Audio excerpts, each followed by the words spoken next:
Très bien, merci frère.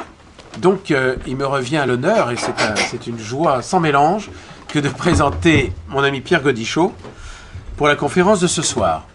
Alors quelques mots sur la formation de cet auteur, puisque Pierre Gaudichaud a écrit 2 ouvrages.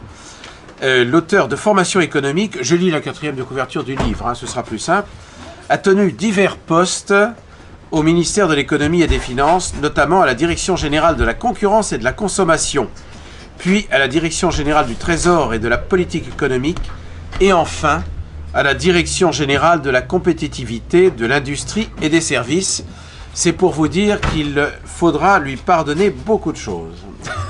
Bien, plus sérieusement, Pierre Gaudichaud donc, est un économiste, et la particularité de Pierre Gaudichaud, c'est comme ça que je l'ai rencontré, c'est qu'il a utilisé un test dont il va vous parler tout à l'heure, et c'est un test fort important puisque, sous prétexte d'un jeu d'ailleurs à l'origine, ce test permet d'évaluer la qualité de nos élites, la qualité de tous, mais en particulier la qualité de nos élites. Et là, je dois dire qu'on peut avoir un certain nombre de surprises. On pourrait nous dire que ce test est un peu artificiel. Ce qui est très surprenant, c'est qu'effectivement, lorsqu'on suit les analyses de Pierre Gaudichaud, on est parfaitement renseigné sur la personnalité de nos élites. Et là, du coup, nous avons effectivement quelques surprises. Alors, Pierre Gaudichaud a, évidemment, ce test est un point de départ, ça n'est pas un aboutissement. Et Pierre Gaudichaud a donc organisé sa pensée à travers un programme qu'on peut qualifier de programme politique, qui s'intéresse évidemment à l'économie, mais qui s'intéresse à travers ce test à déterminer la compétence nécessaire pour les cadres et pour ce qu'on appelle l'élite de notre pays. Et là, pour le coup, les choses deviennent extrêmement sérieuses, extrêmement importantes. Et je le répète, à suivre les analyses de Pierre Gaudichaud, on est à peu près sûr de ne pas se tromper. Donc, je vais laisser la parole de Pierre, qui va donc nous donner, pendant un certain temps, des explications sur ce test. Et puis, comme ses ouvrages le démontrent, au-delà de ça, il y a naturellement les conséquences, en quelque sorte, de cette nécessaire compétence pour nos élites, et à travers ça, un programme politique, un programme économique, qui lui est très construit en 33 points, si je ne m'abuse. Oui. Je ne sais pas si on en parlera ce soir, mais en tout cas, ce sont des éléments qui sont importants à avoir à l'esprit, précisément pour pouvoir juger de la situation politique de notre pays à l'heure actuelle. Je laisse la parole à Pierre Gaudichaud. Je te remercie, David.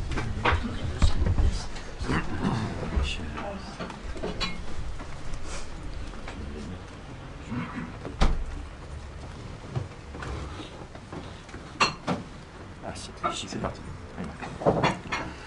Bonsoir mesdames, bonsoir messieurs, je vous remercie d'être venus. Alors effectivement le sujet c'est pour un État juste et efficace.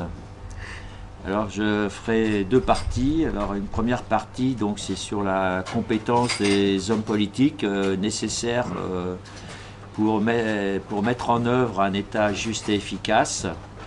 Et la deuxième partie, ça sera le début du programme, parce que pour exposer le programme, il faudra 3 ou 4 heures. Donc je ferai qu'esquisser les premiers grands traits de ce que peut être un État juste et efficace, mais je parle dans le domaine économique et social.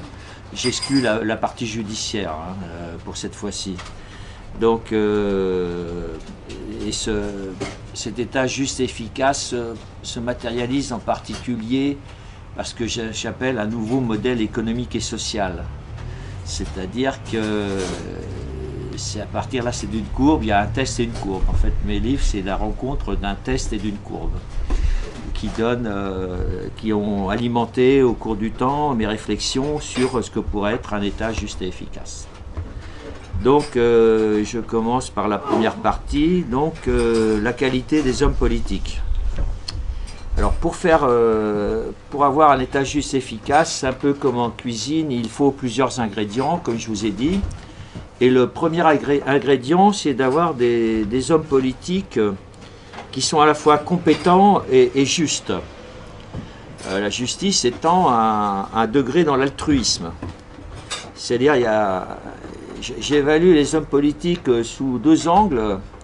Il y a l'angle de la compétence générale, le niveau de compétence, et il y a l'angle altruiste ou prédateur.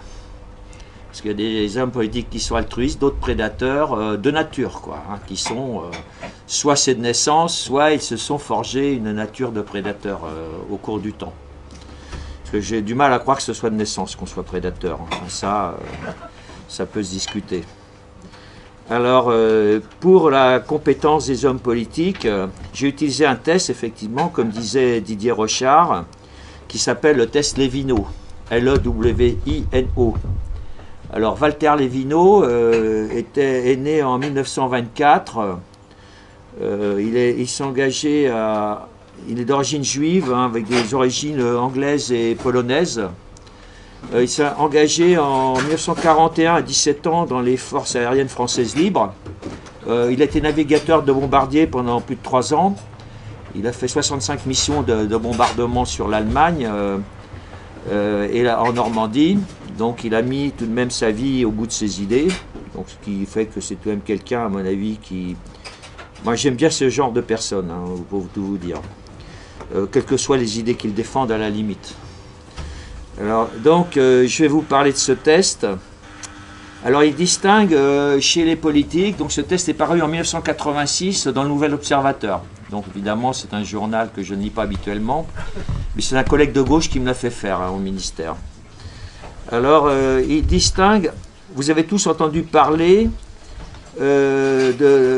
d'avoir le cœur à gauche et le portefeuille à droite. Ça, c'est une formule qui revient régulièrement dans les médias.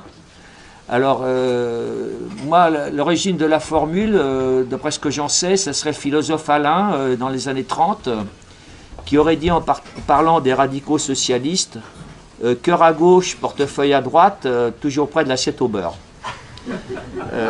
Voilà, donc c'est à partir de là. Donc, alors, quand le test est paru en 1986, je me suis posé une question parce que mes collègues socialistes au ministère qui avaient le cœur à gauche, je trouvais qu'aucun n'était généreux, en fait. Donc, ça m'a posé un problème tout de suite, ce test. Et je me suis dit, si le cœur à gauche, c'est pas être généreux, c'est quoi? Alors, j'ai cherché, alors, parce que dans le test, donc vous verrez, je vais vous faire voir tout à l'heure, il y a 27 archétypes.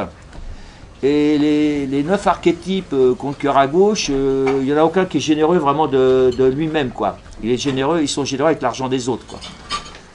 Donc ça pose un problème. Et au bout de quelques mois de réflexion, je me suis aperçu que tous ces gens-là, en fait, ils avaient une caractéristique commune, c'est qu'ils étaient archaïques. Donc c'était des gens qui voulaient résoudre les problèmes de la France avec les idées d'il y a 100 ans, 200 ans, 300 ans, etc. Bon, 1917 pour certains, 1870, 1793, 1936, voilà. Donc, ce test, en fait, réinterprété comme ça, il a complètement changé ma vision du monde politique. Et il y a des tas de choses que je ne comprenais pas dans le monde politique, et quand il est paru en 86, là, j'ai commencé à comprendre. Alors, je vais vous faire voir comment ça se présente.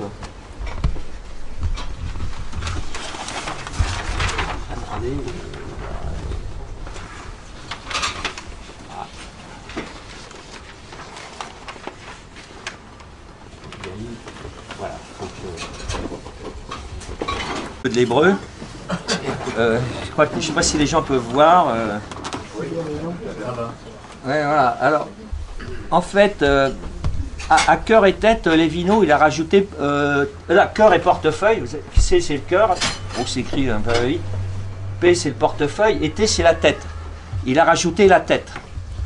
Parce qu'en fait, par exemple, il faut savoir, par exemple, que si vous prenez Jean-Marie Le Pen, Jacques Chirac et Gaston Defferre, qui était le maire de Marseille à l'époque, un maire de gauche, ils ont tous les trois le cœur à droite et la tête au centre. Donc si Levino n'avait pas introduit la notion de tête, T c'est tête, les Chirac, Le Pen et Gaston Defferre seraient dans la même famille politique. Ce qui évidemment est un non-sens. Donc en fait, là c'est le deuxième coup de génie de Lévineau, c'est d'avoir introduit la notion de tête. Et ça, je crois, vous ne l'avez vu nulle part jusqu'ici. Et moi, mon truc, ça a été de réinterpréter tout ça. Parce que Lévineau avait interprété ça d'une certaine façon, et moi, je l'interprète d'une autre. Pour le cœur, il parlait de sensibilité, pour la tête, le rationnel, et le portefeuille pour l'aspect financier. Alors, le cœur, la sensibilité, ben, moi, je vais plus loin, puisque vous comprenez, si on avait utilisé l'ancienne formule donc de cœur à gauche généreux, c'est-à-dire que les gens qui avaient le cœur à droite étaient d'affreux égoïstes.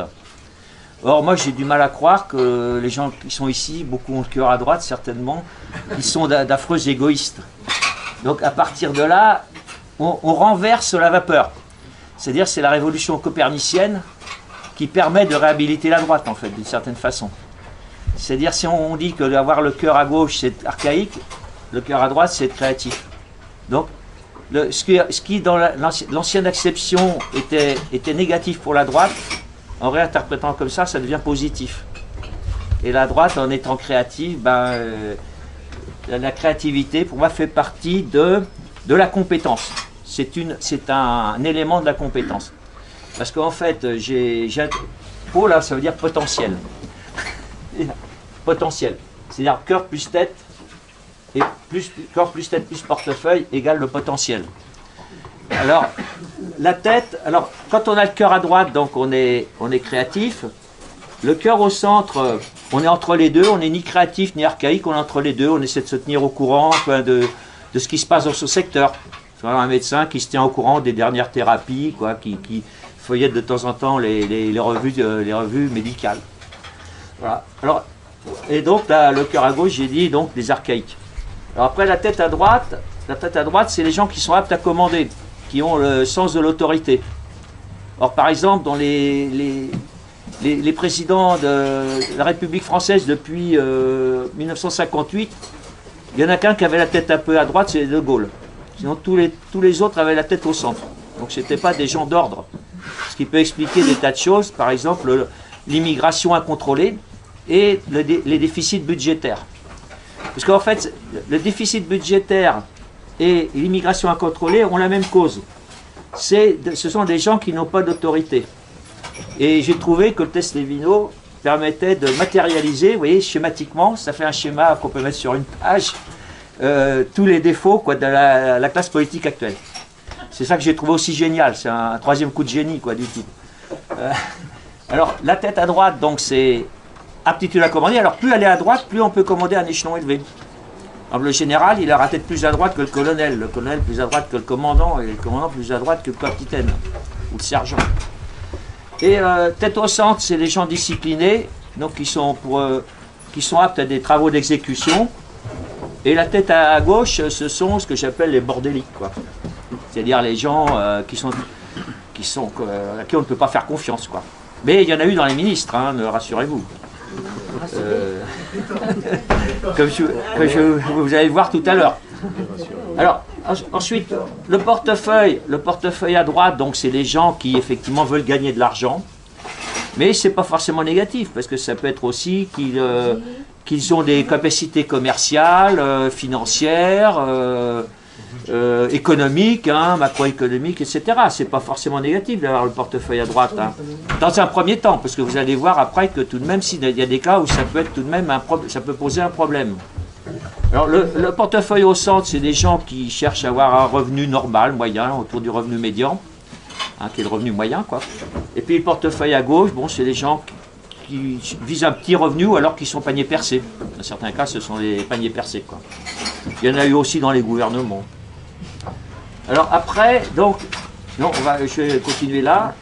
Donc là, là j'avais mis tous les gens qui avaient le cœur à droite, mais je suis passé assez vite parce que sinon ça prendrait beaucoup trop de temps. Et vous voyez par exemple les créatifs, là par exemple vous aviez Hersant, donc à l'époque était le patron du Figaro. Donc il représente, si vous voulez, qui est l'archétype de tous les chefs d'entreprise, cadres supérieurs, etc. de l'économie. Tous les gens à fort potentiel, quoi. Donc il représente un peu tous ces gens-là.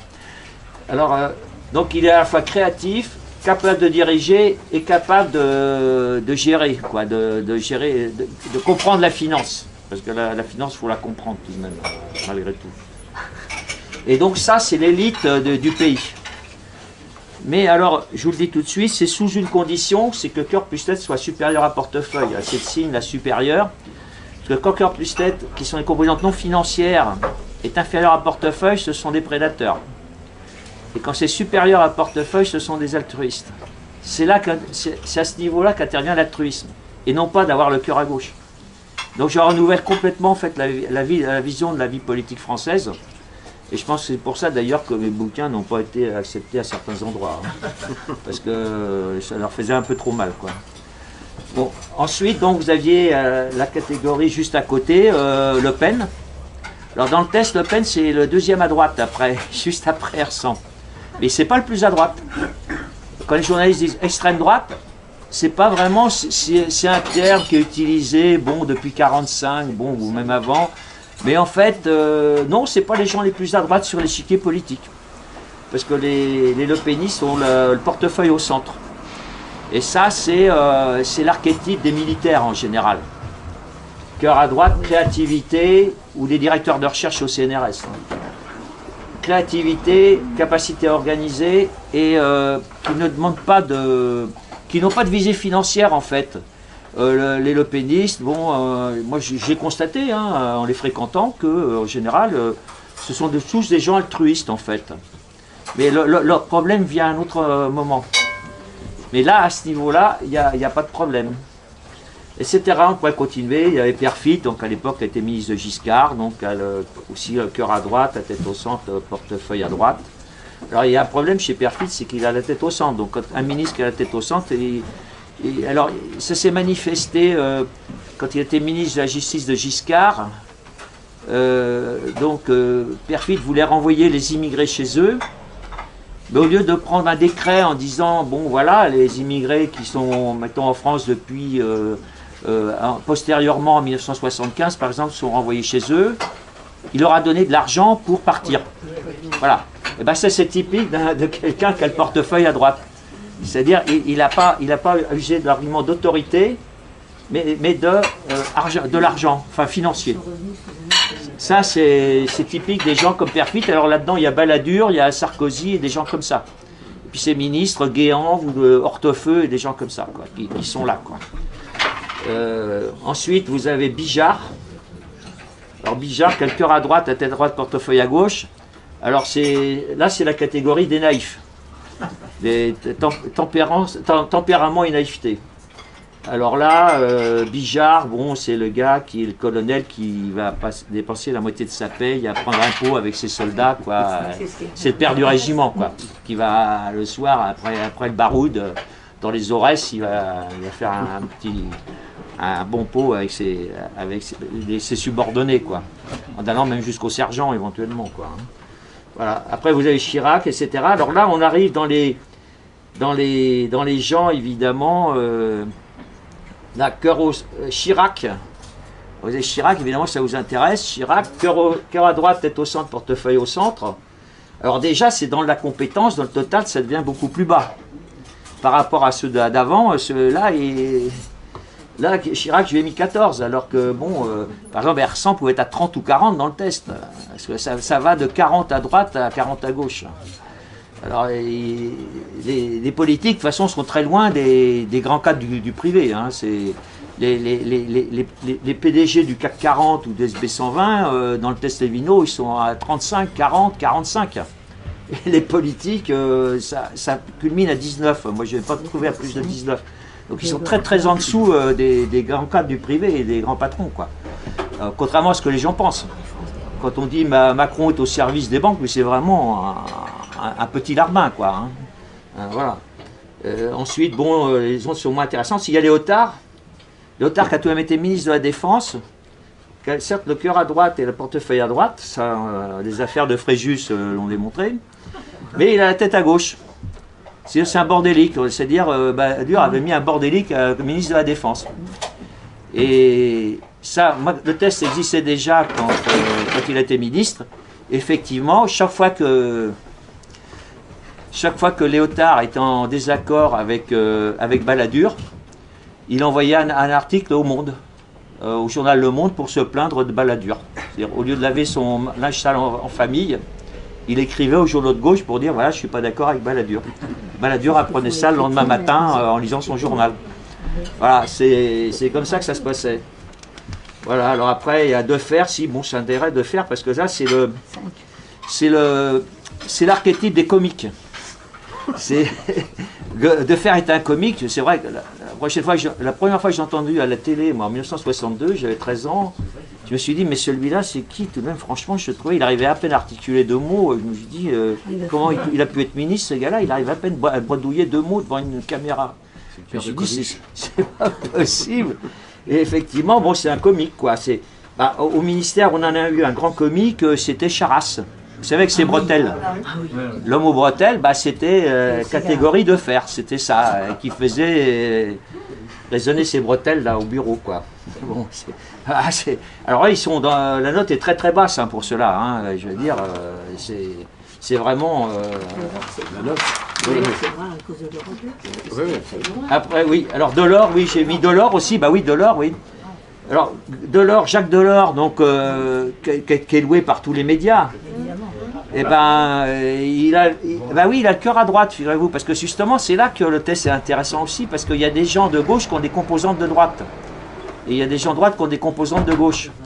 Donc si bien que les gens ils se disent la gauche, la droite, ça n'a plus aucune importance, puisque il y a des gens de gauche qui ont des comportements de droite, et puis des gens de droite qui ont des comportements de gauche. Alors comment s'y retrouver? Et grâce à Maître Lévineau, moi je m'y retrouve. Bon, alors je ne sais pas si vous arriverez à le maîtriser le test comme je le maîtrise, mais moi je les attends tous au tournant. Hein. Je pourrais presque tous écrire leur discours à tous, hein, pratiquement. Donc alors Delors, cœur à droite, tête à gauche, portefeuille à gauche. Alors Delors, c'est simple, donc créatif. Alors il trompe son monde, parce que sur l'Europe, effectivement, il avait des idées. Tête à gauche, donc bordélique, et portefeuille à gauche, donc panier percé. Alors, oui, il avait des idées. Oui, c'est ça qui trompe son monde. S'il les avait, c'était ses idées à lui. Et c'est ça qui trompe son monde, en fait. Mais en fait, avant d'être ministre, Delors a été président de l'Université Dauphine, de gestion Dauphine à Paris, que vous devez connaître sans doute. Et il a laissé un trou phénoménal quand il est reparti. Bah, ça correspond bien au test Lévineau. Tête à gauche, portefeuille à gauche, bordélique et panier percé. Ça avance. Alors là, j'ai mis tous ceux qui avaient la tête à droite, donc ils sont intéressants pour la droite, parce que il y a 9 archétypes qui sont des gens d'ordre. Alors il y a toujours Hersan, Le Pen. Alors il faut rajouter Poniatowski, qui a été ministre de l'Intérieur de Giscard. Alors c'est vrai que quand Poniatowski a été ministre de Giscard, ça bardait plutôt. Hein.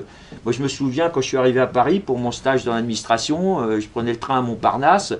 Il y avait dans la gare, il y avait 12 immigrés, là, les mains en l'air contre le mur, fouillés par les CRS. J'ai jamais revu ça depuis, quoi. Hein. Voilà. Alors après Bijard, Toubon, bah oui, là il y a la case Toubon, Juppé, Copé. Alors il ne faut pas faire d'erreur sur ces gens-là parce que Juppé, il a la tête à droite, contrairement à ce qu'on pourrait croire. C'est-à-dire, évidemment, il prend des positions pro-immigration, mais c'est parce qu'il a le cœur au centre et la tête au centre. Surtout la cœur au centre. Les gens, en général, qui ont un cœur au centre, sont plutôt pro-immigration, en fait. Enfin, sauf Pognac, qui a tout de même été, parce qu'il reste à droite, si vous voulez. C'est pour ça que lui, il a vraiment combattu.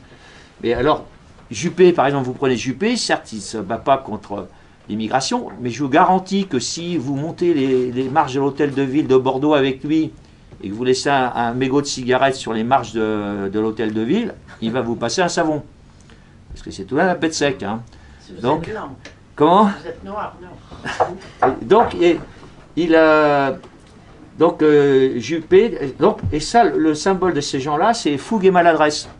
Alors vous remarquerez que Juppé ou Toubon ont souvent commis des maladresses. Rappelez-vous Toubon, quand il était au Tibet, là il y a une histoire, là au Tibet, il a fait des trucs, les pires maladresses, quoi. Il a enchaîné les maladresses. Donc là, je trouve le test Lévineau est super sur ce cas-là aussi, parce qu'il est décrit vraiment, c'est super, quoi. C'est absolument génial. Alors il y a aussi, bon, on peut dire Debré. Alors c'était Michel Debré, le ministre de De Gaulle, enfin l'ancien Premier ministre de De Gaulle. Cœur à gauche, c'est à droite, portefeuille à droite. Alors, Debré, c'est un archaïque finalement, ce qui pourrait surprendre, mais c'est un homme d'autorité en fait. Hein. C'est un homme d'autorité et portefeuille à droite, mais du coup, c'est tout de même un prédateur parce que c'est les gens disons, de cet archétype, si vous voulez, ils ont encore plus tête en général inférieure à portefeuille, donc ce sont presque toujours des prédateurs. Et alors, Debré, il y a son fils, par exemple, Jean-Louis, qui est sur le même modèle pour moi. Alors que le chirurgien, Bernard, est plutôt dans la tendance perfide qu'on a vu tout à l'heure, à mon avis, ou même Hersan. Donc, c'est pas du tout le même type de bonshommes. Voilà. Et là, donc, là, il y a tous les libéraux, là. Là, c'est tous les gens qui ont le portefeuille à droite. Alors, il y a seulement 9 archétypes sur 27. Alors, vous avez toujours Hersan. Vous avez Poniatowski, Perfit, donc c'est les gaullistes libéraux. Ça, c'est la droite de l'UDF. Donc ça, c'est les patrons évidemment, les grands cadres supérieurs et dirigeants. Là, vous avez la droite de l'UDF. Là, vous avez les gaullistes libéraux. Là, Debré, celui que je vous ai déjà dit, là, Michel Debré.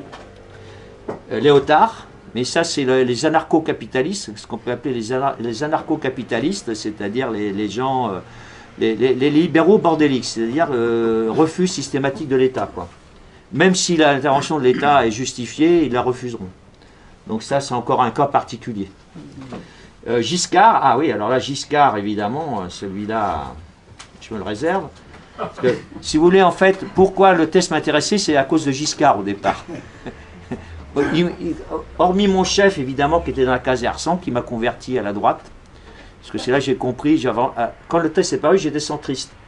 Et finalement, donc je pensais que tous les gens de droite étaient des salauds, pour tout vous dire. Moi, c'est enregistré, mais bon, voilà, je le dis tout de même. Voilà. Et quand j'ai vu que mon chef était dans cette case-là, je me suis dit, zut, tout de même, c'est le meilleur que j'ai jamais eu, tout de même, là, il y a quelque chose qui ne va pas. Et là aussi, ça a contribué à complètement revoir ma vision du monde. Et j'ai complètement réétalonné ma vision du monde à partir de là également. Donc il y a eu plusieurs paramètres qui sont intervenus qui ont réétalonné ma vision du monde. Alors Giscard, c'est simple parce que quand je suis rentré dans l'administration, donc Giscard a la tête au centre, mon portefeuille à droite, mais alors très très à droite. Hein, je vais vous dire que lui, quand il a été nommé président de la commission pour la réforme de la Constitution européenne en 2004, je crois avant le grand référendum là, sur l'Europe, la première chose qu'il a faite, c'est de demander la même rémunération que le président de la Commission européenne. C'est le premier geste qu'il a fait, hein, le premier coup de téléphone qu'il a passé. Hein. C'est vous dire, le bonhomme, quoi. Donc Giscard est un grand prédateur, quoi, puisqu'il a cœur au centre, tête au centre et portefeuille à droite, donc cœur puisse être très inférieur à portefeuille, donc c'est un grand prédateur. Donc cœur au centre. Alors, cœur au centre, donc, quand je suis rentré dans l'administration, j'ai l'impression sous Giscard que moi j'étais en province, on ne recevait pas d'or, quoi. J'avais l'impression que ça, excusez-moi, j'ai employé une expression un peu familière, que ça branlait dans le manche, quoi. Il y avait un problème, je ne comprenais pas. Je me disais, un type aussi brillant, Polytechnique, ENA, etc., comment se fait-il qu'on ne soit pas commandé, qu'on n'ait pas de directives plus fermes, etc. Ça changeait tous les mois, tous les 15 jours, on ne savait pas où on allait, c'était un truc invraisemblable, quoi. Et quand le test est paru, j'ai dit, ça y est, j'ai compris. Voilà, tête au centre. Donc, c'est un type discipliné, certes, c'est quelqu'un de discipliné, mais pas capable de mettre de l'ordre quelque part, quoi. Pas capable de sens de l'autorité. Et d'ailleurs, en 1944, il s'est engagé dans les forces françaises libres. Il a été chef de char dans la première armée de l'Âtre.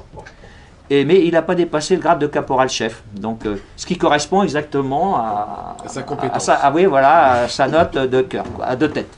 Il n'aurait pas pu aller plus loin. Et puis Rocard, donc cœur à gauche, c'est au centre, portefeuille à droite. Alors là, donc c'est encore plus à gauche, bien qu'il ait le portefeuille à droite. Donc c'est un grand prédateur. Et donc, pourquoi je vous parle de Rocard, c'est parce que Macron, je le mets entre les deux, là. Je le mets entre Giscard et Rocard. Parce que Giscard, comme Renzi en Italie, le Premier ministre italien, alors parce que Giscard, cœur au centre, tête au centre, portefeuille à droite, Rocard, cœur à gauche, tête au centre, portefeuille à droite, Et Macron a le cœur au centre-gauche. Donc il est entre les deux.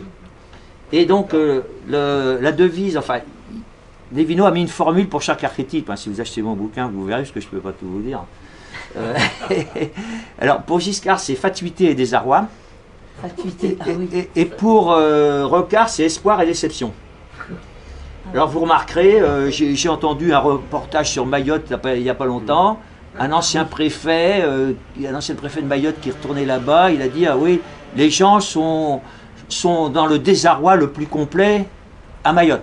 Ah bah, je me suis dit, bah oui, ça conforte la notation de Macron. Effectivement, il est tantôt c'est la déception, tantôt c'est le désarroi.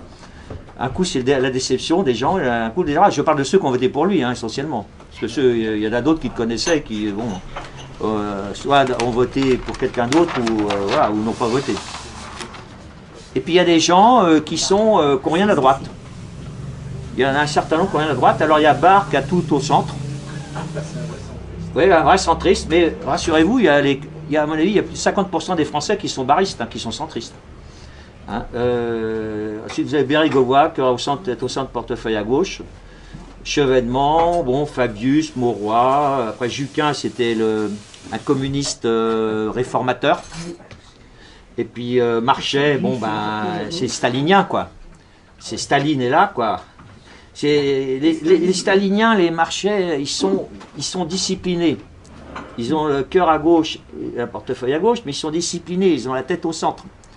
Et les Allemands se sont aperçus entre 41 et 45, parce que dans les camps de concentration, comme il manquait de gens pour garder les camps de concentration, parce que les Allemands, les Waffen-SS, ils les envoyaient sur le front de l'Est, donc ils les remplaçaient par des communistes, par des détenus communistes.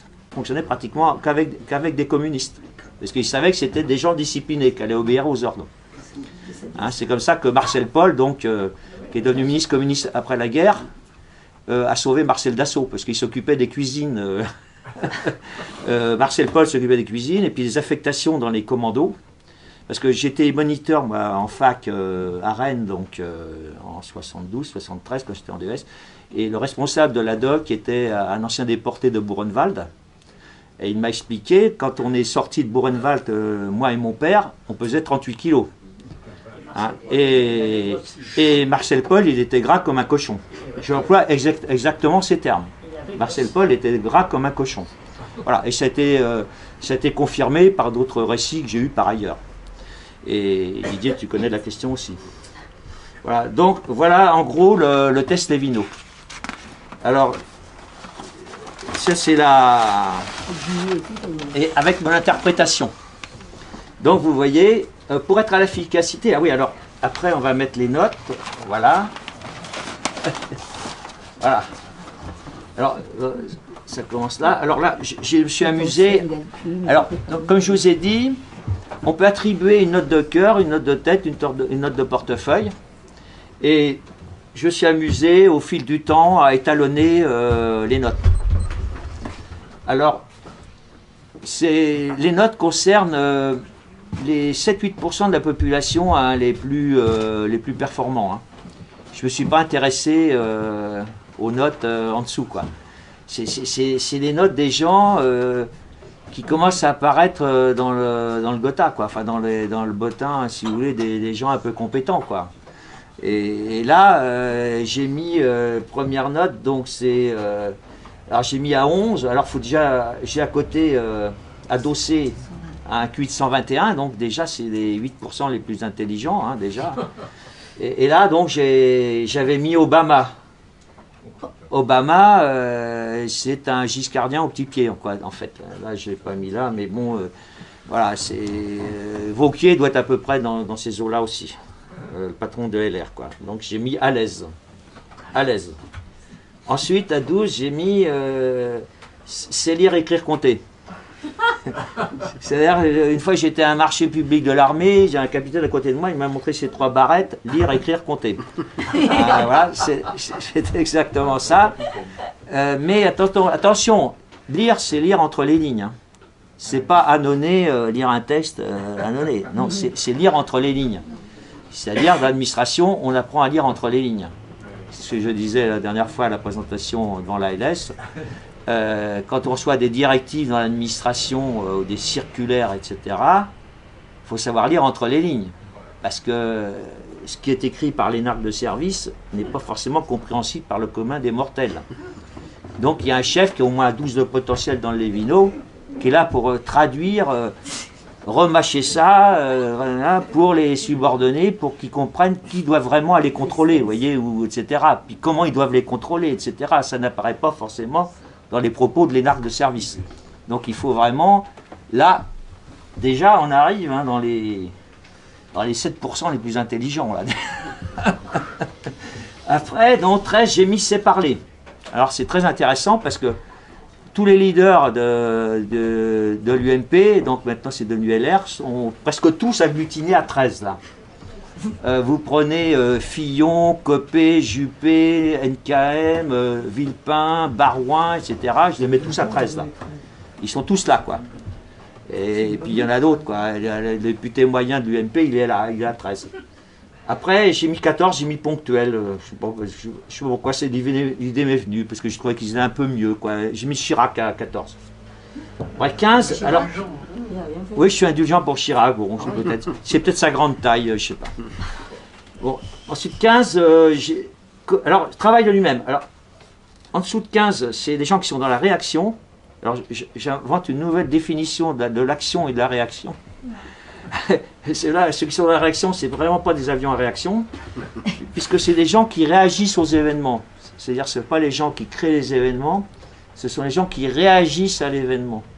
C'est-à-dire ils sont toujours en retard d'un cran, d'un temps sur l'événement. C'est embêtant tout de même dans certains cas. Quoi. Quand on est chef de l'État, quand on est Premier ministre, Président de la République, ou ministre de la Défense, ou etc., c'est grave. Quoi. Ça peut devenir très grave même. Ça peut devenir très grave. En cas de guerre, c'est désastreux. C'est vraiment désastreux. C'est terrible. Quoi. Moi je le dis, j'ai un peu des trémolos dans la voix, parce que quand on connaît la Deuxième Guerre mondiale, bon. Alors 15, là j'avais mis Sarkozy. Alors Sarkozy, travail de lui-même. Remarquez que quand Sarkozy a été président de la République, il bougeait tout le temps. Sarkozy par-ci, Sarkozy par-là, et là, voilà. Donc ça, et d'ailleurs, je suis à l'origine, je crois, de l'expression pour Sarkozy. Quand je connaissais le délégué UMP du ministère, j'avais dit le lapin du Racel. Vous savez, qui tape sur son tambour, qui dure plus longtemps que les autres. Voilà, c'est lapin du Racel, quoi. Mais travaille de lui-même, mais n'est pas efficace. Alors le problème, c'est qu'il n'est pas efficace. Il n'est encore pas dans l'efficacité. C'est pour ça qu'il a fait 900 textes de loi. Pendant 5 ans, il a fait tout de même 900 textes de loi. Mais si vous vous rappelez un texte qu'il a fait, enfin, à part le travailler plus pour gagner plus, si vous vous rappelez les 899 autres, vous me faites signe. Hein. Moi, je ne sais pas trop ce qu'il a fait. Mais il a bossé, quoi. Hein. Ça, c'est sûr qu'il a travaillé, quoi. Alors à 16 ensuite, j'ai mis efficace. Alors là on rentre dans les gens un peu plus sérieux. Alors là j'avais mis Hortefeux tout de même, le ministre de l'Intérieur de... Même Giscard, mais Giscard efficace, mais au niveau financier uniquement, hein, pas pour le reste. Hein. Enfin, etc. Guéant, etc. Des gens comme ça. À 17 j'ai mis Briand efficace. Alors là on trouve Le Pen, De Gaulle, j'avais mis des gens comme ça, Estrosi. Mais alors Le Pen et De Gaulle n'ont pas du tout le même... la même configuration. De Gaulle est surtout un homme de créativité, visionnaire. J'y mets le cœur très très à droite, qui voyait tout de même loin, même si on n'est pas d'accord avec lui hein, sur ce qu'il a fait par ailleurs. Mais on ne peut pas lui enlever ce qu'il avait, c'est-à-dire une vision. Alors par contre, la tête, je lui mets que 4 de tête, donc c'est vraiment le sergent, quoi, le général sergent. Et le portefeuille à 3, donc qui ne comprenait rien à l'économie. Mais ça, je m'en suis aperçu très vite. Même avant de faire d'économie, je me suis aperçu, avant de faire une maîtrise de sciences économiques, qu'il était pas bon en économie. Alors donc, bon, peut-être que j'avais un 6e sens. Alors ensuite, à partir de là, on arrive dans les gens dans l'initiative. Mais là, on n'est plus dans les 3%, les 3% les plus dynamiques de la population. Là, alors là, j'ai mis Balladur tout de même. Et après 19, peut-être Marine Le Pen aussi, là. Oh. Ouais, mais bon, j'avais mis à 19, j'ai rétrogradé à 18, hein, parce que là, je trouve que, bon, je vais peut-être regarder plus par la suite. Mais je prends mon temps, je ne veux pas non plus, je ne veux pas assassiner les gens. Hein, ça peut se discuter, hein, c'est un repère, quoi. Et bon, je pense qu'elle a pris des positions récemment qui n'étaient pas dignes d'avoir la note 19. Alors à 19, là, c'est les meilleures notes que je mets. Alors je mets là-dedans Thierry Mariani et Robert Ménard. Ah oui, ça c'est oui. Robert Ménard, qui est pas mal, mais qui lui, je lui mets surtout le cœur et le portefeuille à droite. La tête, je lui mets à 5, donc c'est relativement à droite. Mais parce que Ménard, il a un défaut, c'est que quand il est interrogé, par exemple, il dit oui, à Béziers, il y a des classes où il y a 80% de musulmans, ou 90% de musulmans. Alors après, les journalistes, bon évidemment, il va sur les médias classiques, donc les journalistes se disent, bah oui, mais monsieur Ménard, ne craignez-vous pas d'être raciste en disant ça? Alors il dit, ah non, non, pas du tout, je ne suis pas raciste, je fais ça, c'est pour leur bien, parce que il faut qu'on s'en occupe mieux. Il ne dira jamais qu'il y en a trop, il dit, non, il faut qu'on s'en occupe mieux, quoi. Si, il va parler du grand remplacement, mais en privé, il n'en parlera pas quand il va dans les médias mainstream. Et ça, c'est sa faiblesse. C'est sa faiblesse. Alors à 20, il n'y a personne. Si, je mets Trump à 20. Alors Poutine, je le mets à 19 aussi. Oui. Comme Franco, enfin, je mets la même note à Poutine et à Franco. Oui. Franco est mort dans son lit. Contrairement à Hitler, que je mets à 16, donc qui n'est pas mort dans son lit, et Mussolini à 17, qui n'est pas mort dans son lit non plus. Donc, en temps de guerre, je parle. Hein. Il faut... C'est-à-dire, ça veut dire quoi? Ça veut dire que pour être efficace, pour réussir, surtout dans des temps compliqués, il faut être très à droite ou alors aller se coucher, quoi. Sinon, ça termine avec une balle dans la bouche ou un croc de boucher ou un truc comme ça, quoi. En temps de guerre, je parle. Hein. Là, on rigole plus tellement, quoi, finalement, dans ces cas-là. Et après, 21, j'ai trouvé personne, 22, personne. Après, là. Alors, 23, là, c'est des très très rapides. Alors là, on arrive depuis 133, 134. Alors là, on est dans les 1,5% les plus intelligents. Les hommes politiques, il y en a pas. Alors là, comment? Les hommes politiques, il y en a pas. Non, il n'y en a pas. Si, il y en a eu un dans l'histoire que j'ai repéré, c'était Alain Perfit. Attention, qui a eu son bac à 15 ans tout de même. Hein. Oui, rentre à Normal Sup à 20 ans. Qui a été ministre de la Recherche de Gaulle, qui est celui qui a trouvé tout de même l'homme qui a fait la bombe H. C'est-à-dire, De Gaulle ne trouvait personne, c'est raconté dans le Mal français.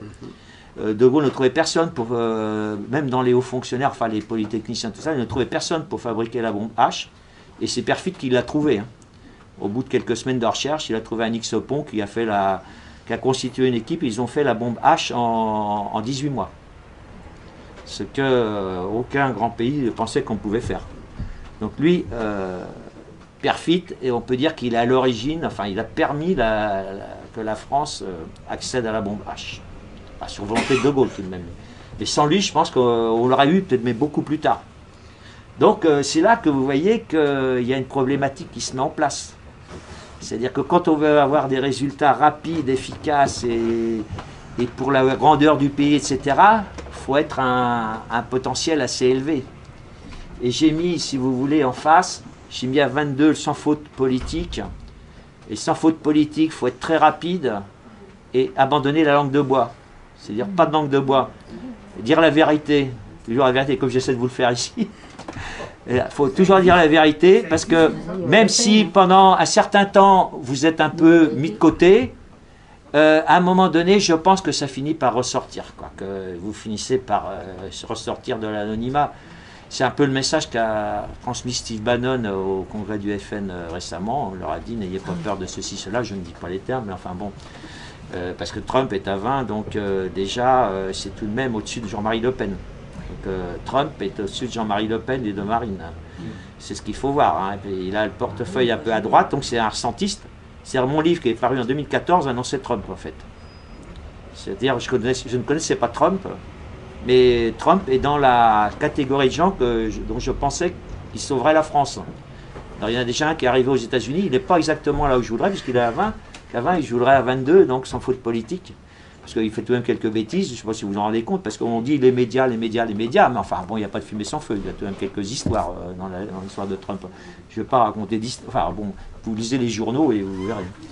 Alors 24 est hyper rapide, donc alors là vous avez les grands généraux de l'histoire qui sont là à 24, 25, 26, là. Vous avez, par exemple, côté allié, vous avez Patton. Non, je prends les récents. Patton, côté américain, Delatte, côté français, et du côté allemand, donc les fameux Guderian, Rommel et Weinstein. Voilà, et Leclerc, vous le mettez où? Un peu en dessous, je le mets tout de même à 22, 23 au moins, tout de même. Ah ouais, Oui, parce que, oui, parce que tout de même, bon, puis, bon, sa disparition pose encore problème, tout de même, non? Ben oui, enfin bon. Là aussi, mais bon, quand on voit le parcours de la deuxième DB, je pense que Leclerc, bon, méritait 22, quoi. Mais je le mets en dessous de Delattre, hein, franchement. Pour des raisons qui seraient trop longues à expliquer. Et Lyotet, Lyotet, j'arrive pas à le noter, c'est trop ancien. Si je pourrais, j'ai pas essayé. Mais Napoléon, par exemple, je le mets qu'à 21, parce que Napoléon, par exemple, quelqu'un m'a posé la question, Napoléon, je lui mets 21 au niveau politique, mais je lui mets une note plus importante au niveau militaire. Oui, c'est-à-dire que ça a vraiment été étudié par des historiens. Parce que, pourquoi je mets que 21 à Napoléon? Parce que je pense qu'il a fait des fautes politiques. En particulier l'attaque de la Russie en 1812, qui pour moi était une faute politique. Il s'est créé une situation d'infériorité numérique.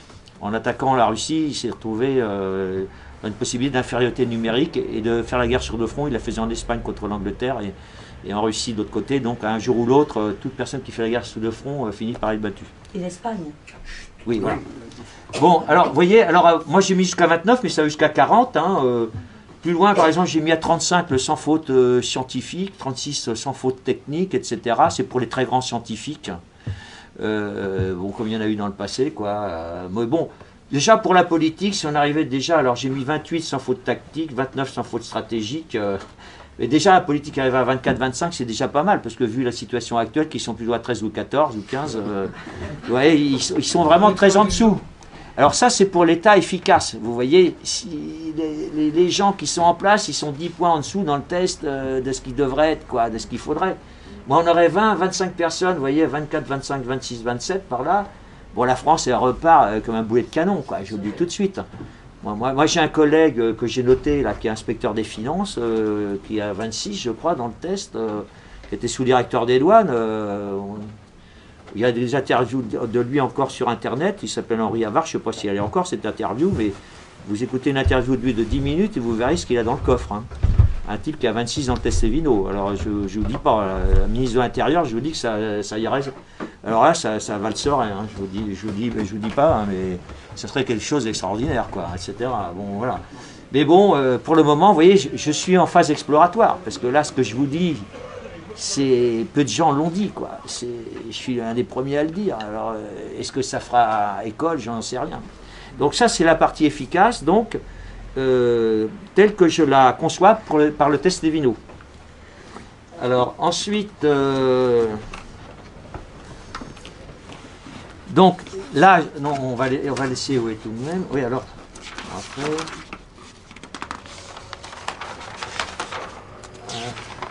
Je crois que c'est une page avant. Ça doit être quelque part. Ouais, voilà. Alors après, ça c'est en transversal. Alors là, c'est les niveaux, donc je vous ai donné le niveau de notes, enfin, vous voyez, de compétences qu'il faudrait pour faire repartir la France, quoi, vraiment sur les chapeaux de roue, quoi. Parce que je pense que là, parce que vous savez tous que quand vous avez un programme à appliquer, il faut le faire dans les 100 premiers jours. Hein. Oui. Vous n'avez que 100 jours d'état de grâce. Donc il faut que tout soit sur les rails et qu'au bout de... Alors quand vous êtes au mois de mai, vous neutralisez le mois d'août tout de même, donc ça vous fait un mois de plus. Mais là, Macron, il va avoir les pires difficultés pour faire ce qu'il veut faire. Hein. Là, il est déjà depuis plus d'un an. Je pense qu'il va vers la catastrophe, hein, comme Renzi en Italie. Bon, ça, bon, on verra, l'histoire le dira. Alors ensuite, donc il y a le transversal. Alors là, je vous ai mis le horizontal, donc les notes comme ça, en gradation. Et là, en horizontal, donc, je vous ai dit, il y a les altruistes, il y a les normaux et les prédateurs. Les normaux, c'est cœur plus tête égale portefeuille. Bon, c'est le type qui gage ses finances, ses revenus financiers sur sa compétence de créativité et d'organisation. Parce que la créativité, il y a plusieurs sortes de créativité. D'ailleurs, les experts parlent parfois de créativité de rupture. Mais il n'y a pas que donc s'ils parlent de créativité de rupture, c'est qu'il y a une autre sorte de créativité qui est la créativité normale. C'est-à-dire, vous avez une maladie, une affection, vous allez voir un chef de service dans un hôpital. Alors, si le problème est complexe, vous savez que parfois, avec les mêmes symptômes, un symptôme près, vous pouvez avoir plusieurs maladies différentes. Donc, il faut un type au moins à 25 dans le Lévino. Donc, pour déjà vous se dépatouiller, ça veut dire que les 3/4 des médecins sont à moins de 25, donc je ne vous conseille pas trop d'aller les voir.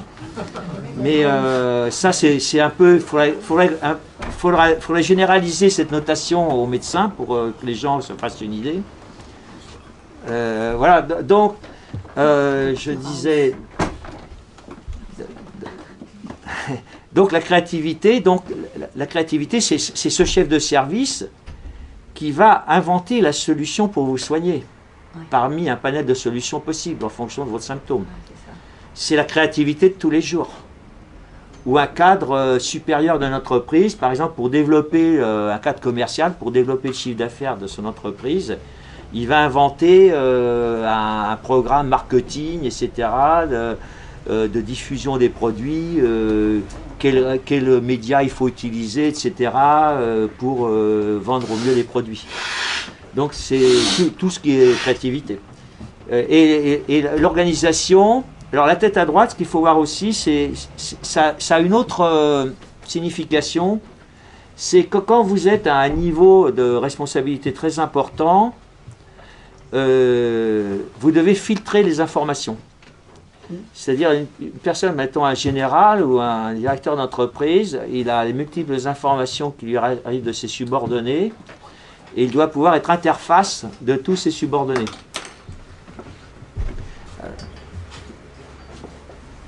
Donc,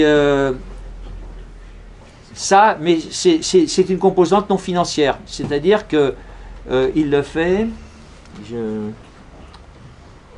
Voilà, il le fait, donc, il peut, s'il a le portefeuille au centre, il va le faire gratuitement, quoi, hein.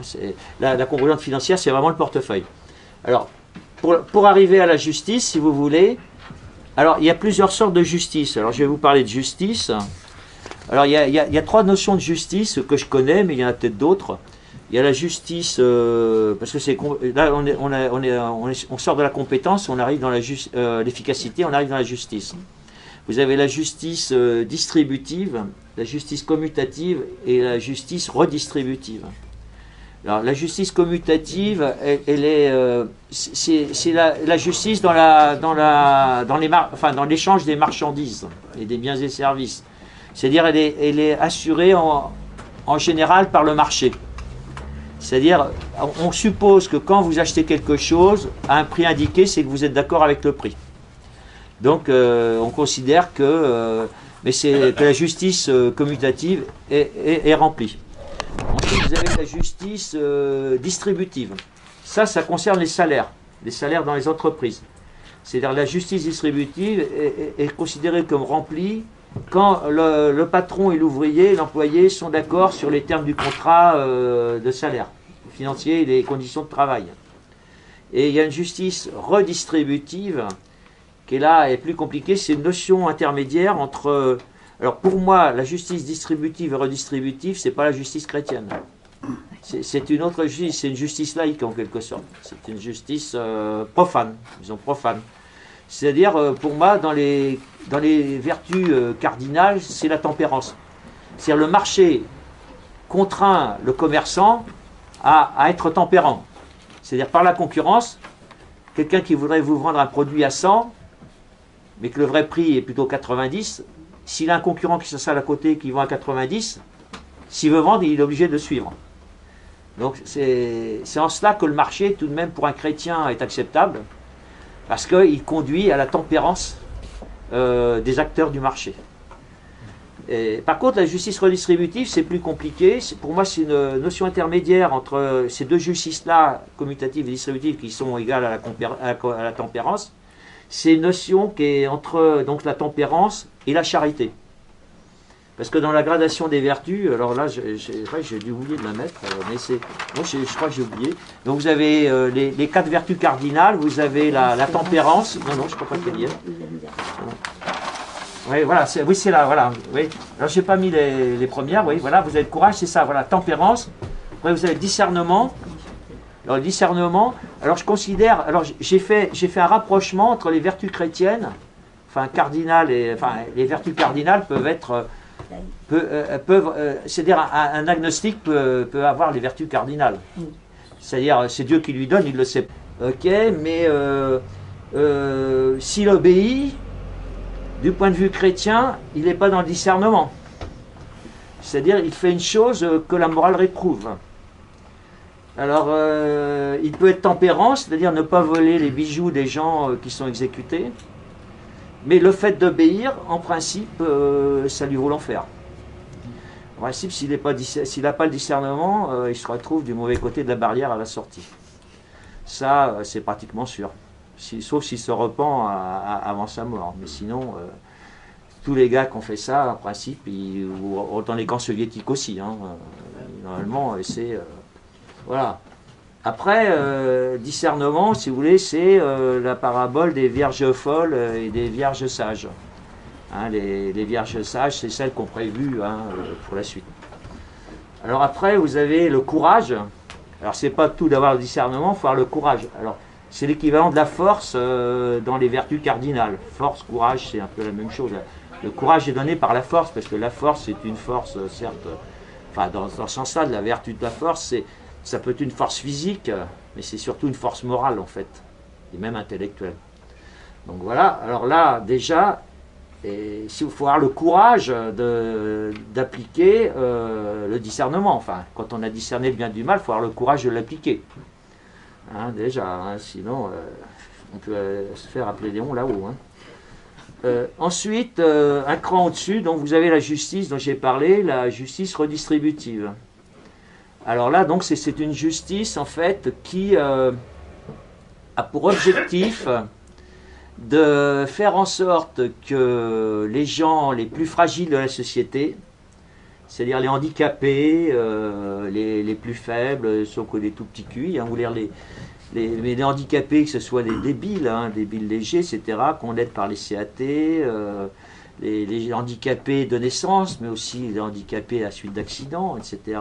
Donc, si on s'en tenait à une politique seulement d'intérêt général, je vais vous faire une courbe à la fin, là, puis vous expliquera tout ça, certains pourraient mourir au bord de la route, hein.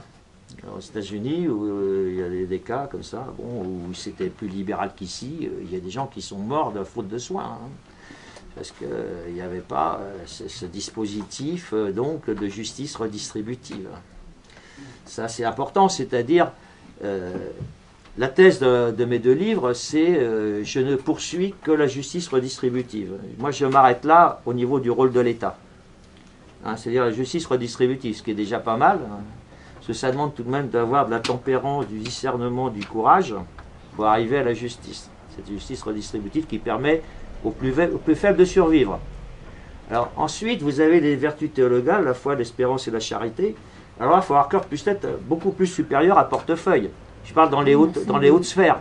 Parce que dans les sphères de base, donner évidemment pour quelqu'un qui gagne 10 000 € par mois, donner 1 000 € à une œuvre, c'est pas mieux qu'une personne qui gagne 1 000 € et qui va donner 100 € au lieu de 1000. Même faut qu'il donne plus que proportionnellement, à mon avis. C'est la veuve. Voilà. Hein, voilà. Donc là, alors pour moi, quelqu'un qui est croyant, en plus j'ai mis dans mon premier livre que je pense qu'un quelqu'un qui est croyant, il y a une autre conséquence sous-jacente, c'est le respect des autres. Moi, j'estime que quelqu'un qui n'a pas la foi, il ne respecte pas les autres. Il ne peut pas les respecter. Pourquoi? C'est simple. Parce qu'en fait, quand vous rencontrez une personne, vos voisins, ici, qu'est-ce que vous connaissez de ce qu'ils ont dans la tête, leur passé, leurs composantes, leurs déterminants ils sont venus ici, peut-être qu'ils ont une personne de leur famille qui est gravement malade, etc. Vous ne le savez pas. Et seul Dieu peut vous donner, par la foi, vous donner le comportement qui va vous permettre de les respecter. Je pense que l'homme n'est pas capable de respecter les autres de lui-même. C'est ma position, c'est ma position. Il ne peut le faire que par le Christ. Moi, c'est ma position. Hein. Alors après, l'espérance, donc il faut encore être encore plus altruiste pour gravir les... Hein. Alors, et puis après, en dernier, vous avez la charité et l'amour, quoi. Alors j'ai mis au moins 6, mais ça peut être 7, 8, 9. Alors d'ailleurs, ça se vérifie, parce que, par exemple, vous prenez les protestants. Les protestants, ils ont la foi, mais ils n'ont pas la foi complète, puisqu'ils n'acceptent pas tous les dogmes de Rome. Il y a certains dogmes, par exemple l'Immaculée Conception, etc., qu'ils n'acceptent pas. Et d'autres, je ne connais pas le détail, mais il y en a d'autres. Donc ils sont bloqués là. Et d'ailleurs, ça s'est confirmé par les doctrines de Luther, qui dit que les œuvres ne servent à rien. Donc il n'y a pas besoin d'être charitable pour être sauvé. Et d'ailleurs, enfin, il y a pas... Mais en fait, quand il dit qu'il n'y a pas besoin des œuvres, il parle des œuvres de charité. Parce qu'en fait, j'ai rétabli, parce qu'on peut se poser des questions. Alors, pourquoi l'armée du salut? Pourquoi l'armée du salut? Pourquoi un pasteur Blanchard qui va faire ses maraudes, là, qui intervient sur Radio Courtoisie dans les banlieues? Donc, ça veut dire que les protestants ne sont peut-être pas, du moins de ce niveau-là, parce que je ne vais pas rentrer dans les débats théologiques. Hein. Je dis tout de suite, je ne suis pas là pour poursuivre les hérésies. Il y a d'autres qui sont là pour ça, moi, je ne sais pas mon domaine. Hein. Donc, les protestants, qui sont tout de même là, ils ont tout de même toutes ces qualités-là. Donc, ils sont déjà dans l'échelle de l'altruisme. Les protestants ont un certain altruisme qui se matérialise donc dans leur comportement, hein, parce que je pense qu'il y a des protestants qui donnent aux plus pauvres, etc. Mais le catholique, il va plus loin, parce que l'amour, c'est plus exigeant que le comportement protestant. Vous allez dans l'espérance et l'amour, donc vous en faites plus. Et ça, pour moi, ça peut expliquer d'ailleurs les différences de développement entre les pays catholiques et les pays protestants, et juifs d'ailleurs, au niveau du capitalisme. D'ailleurs, c'est assez bien expliqué par Alain Perfit dans son dernier livre, La société de confiance. J'ai croisé ça avec ça, le bouquin de Perfit, et ça marche pas mal. Parce que le protestant, lui, il donne moins aux pauvres, il réinvestit dans son entreprise pour faire du business, quoi, pour développer son entreprise. Alors, effectivement, les inégalités sont plus en moyenne, il a fait les calculs, Perfit, les inégalités sont plus importantes dans les sociétés protestantes que dans les sociétés catholiques. Mais on a constaté sur 2 siècles plus de croissance chez les protestants. D'ailleurs, les Anglais ont démarré 80 ans avant nous dans le libéralisme. Hein. Ils ont commencé des années 1760-70, alors que la France n'a commencé qu'en 1830, donc sous Louis-Philippe. Il y avait un débat tout à l'heure. Voilà. Donc, vous voyez, donc là, mais moi, c'est pas pour ça que je défends particulièrement les protestants. Hein. Mais je pense qu'au niveau de l'État, je préfère qu'on arrête là, enfin, à ce niveau-là, parce que je pense que la charité est une question personnelle. C'est-à-dire que l'État, parce que si vous voulez, la charité publique, cette charité publique a été introduite dans le fonctionnement de l'État français à la fin du 19e siècle, en particulier par un, donc ça c'est ce qu'à l'origine on nouvelle écossais, par un certain Léon Bourgeois. Donc Léon Bourgeois qui veut faire à supprimer à exclure les congrégations de France, à chasser les congrégations de France dans les années 1890, 1900, etc. et au-delà, pour les remplacer par des hôpitaux publics. Et le problème, c'est que quand vous remplacez la charité privée, parce que il y avait des sœurs qui passaient des heures et des heures de leur jour et leur nuit à s'occuper des malades, à les veiller, en particulier les mourants, gratos. Là, vous les remplacez par des fonctionnaires payés, bon, et surtout socialistes, tout ça, qui regardent leur montre avant de partir, c'est plus du tout la même ambiance. C'est plus du tout la même ambiance. Et là, la charité publique faite par des gens qui ne sont pas altruistes, qui sont parfois des prédateurs, ça conduit à des détournements de fonds. Vous avez d'une part souvent de l'incompétence, du fait de ce que je vous ai dit tout à l'heure, des grands chefs, parce que les hauts fonctionnaires ne font que suivre les ministres, donc si le ministre est mauvais, les hauts fonctionnaires, même s'il est bon, ils vont faire le moins possible. Il ne faut pas se faire, parce qu'un bon fonctionnaire qui en fait trop, il se fait ratatiner par son ministre, il se fait reprendre par son ministre. Donc certains en font le moins possible pour ne pas avoir d'histoire. Donc c'est toute une mentalité, effectivement, qui s'est installée et qui malheureusement fait que la France en est là où elle en est actuellement, quoi, hein. C'est terrible, mais c'est comme ça, quoi. Voilà. Donc, ça, voilà. Et alors, je vais avoir quelque part là, j'ai fait un beau graphique. Voilà, un beau graphique. Alors là, c'est pour... donc, où est l'État juste et efficace? Question à 200 €. Alors là, c'est une courbe, c'est toutes les politiques économiques et sociales possibles. Là, vous avez en ordonnée l'utilité, la satisfaction des 50% les plus favorisés. Là, vous avez les 50% les plus défavorisés. Et alors, vous avez toutes les politiques. Là, vous avez la politique, ce qu'on appelle libertarienne. C'est-à-dire, il n'y a pas d'État, il n'y a que des propriétaires. Donc, la loi est celle des propriétaires. Donc, à ce moment-là, alors, il y a peu d'utilité, parce que l'utilité des pauvres est là. Enfin, il y a peut-être un côté idéologique un peu, et l'utilité des riches est là. Alors là, après, on passe, c'est l'État qu'on appelle minarchiste. C'est-à-dire, c'était l'État sous Louis XIV. C'est-à-dire, l'État ne s'occupe que de la police, la justice, l'armée. Oui, voilà, la police, justice, l'armée. Et puis, les Français, oui, voilà. Et à ce moment-là, en mutualisant les moyens de la justice, de la police et de l'armée, on arrive à faire des gains de productivité. Et à ce moment-là, l'utilité de tout le monde monte.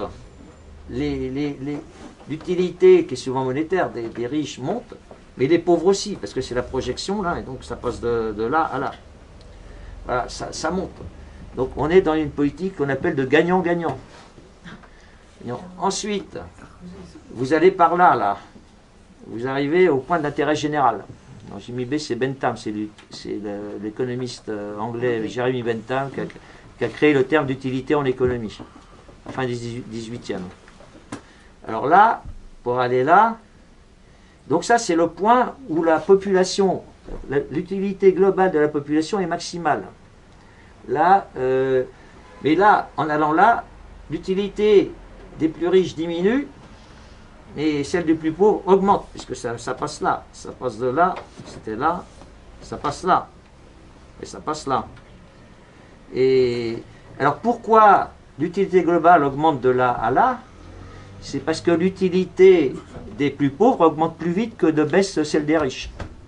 Donc, ce qui fait que, c'est un peu matheux, mais on arrive là. Et puis de là à là, là vous avez le point social-démocrate, là on cherche à maximiser l'utilité des 50% les plus défavorisés. Donc la France est là en fait. Depuis la guerre, et même depuis avant la guerre, tous les hommes politiques de Léon Bourgeois, donc 1895, dont je vais parler, et 1896, grand maître du Grand Orient de France ou de la Grande Loge de France, je ne sais pas quoi, donc grand patron du Parti radical jusqu'à vers 1920-1925, par là. Donc cette politique a été initiée à ce moment-là, il y a eu la réforme Caillaux sur l'impôt sur les sociétés, donc on est arrivé là, quoi. Et donc on défend cette politique, c'est vrai que ça l'attrait, qu'on s'occupe des pauvres, etc. Mais déjà, on s'éloigne tout de même de la croissance maximale qui est là. Alors après, on continue. Alors là, bon, je vous en parle après, oui. Après de là à là, là on va au point communiste. Bon. On parle du point social-démocrate de Hollande, Macron, surtout Hollande, des gens comme ça, là. Ou Chirac, là. Même le Front National ne serait pas loin de là. Enfin, dans l'économie, je parle. Après, on va vers le point communiste. Alors là, tout s'écroule, quoi. Quand on va au point communiste, l'utilité des riches, elle est là, comme si c'était les guerristes. Et puis là, des pauvres, là, il n'est pas absolument bien fait. Là, enfin, là c'est la bisectrice, normalement, ça devrait être bien fait. Donc voilà, l'utilité des riches et des pauvres est la même. C'est-à-dire, il ne faut pas oublier que dans les pays de l'Est, par exemple, un médecin était payé 2 000 € par mois. 2 ou 3 000 € par mois. Hein. En fait, c'était pas l'égalité exacte, hein, faut pas exagérer non plus. J'ai lu, et d'ailleurs je l'ai mis en bibliographie de mon premier livre, j'ai choisi La liberté de Kravchenko, là, qui est passé à l'Ouest. Il raconte tout de même dans son livre que même sous Staline, lui qui était directeur de combinat, il gagnait tout de même 20 fois la paye d'un ouvrier. Donc c'était pas vraiment la société égalitariste. Hein. Oui, et en plus la maison de fonction, la voiture de fonction, le chauffeur de fonction, la femme de ménage, etc. Donc en fait ça faisait 30 ou 40 fois le salaire, donc le communisme n'était pas du tout réalisé. Mais enfin, on parle du communisme fictif, enfin du communisme tel qu'il est annoncé, il était annoncé par le Parti communiste français dans les années 30. Hein. Voilà. Puis là, vous êtes carrément dans le système anarchiste et trotskiste, où là, il n'y a plus de propriétaires, il n'y a plus rien, c'est l'anarchie totale, donc chacun fait ce qu'il veut. Alors là, l'utilité des... Alors, les riches ont tous été massacrés, il n'y en a plus, puisque leur utilité est à zéro, donc ils ont tous été passés par les armes. Et il ne reste plus que quelques pauvres, quoi, qui vivent à l'âge de pierre, ou à peu près, quoi. Voilà, donc, voilà. Les tentatives anarchistes n'ont jamais duré très longtemps, puisque les communistes, en parlant en Espagne, se sont chargés de les liquider au bout de 6 mois, quoi. Ils ont tous liquidé, parce qu'ils se sont dit, ils vont vraiment trop loin, tout de même, ceux-là. Donc, leur meilleur ennemi, c'est ceux d'à côté, quoi. Voilà. Donc, alors, où situer la justice chrétienne dans tout ça, donc la justice redistributive? Alors moi, je l'ai mis entre l'intérêt général et la social-démocratie. Parce que je pense que la social-démocratie n'accorde pas assez d'importance au travail et à l'investissement.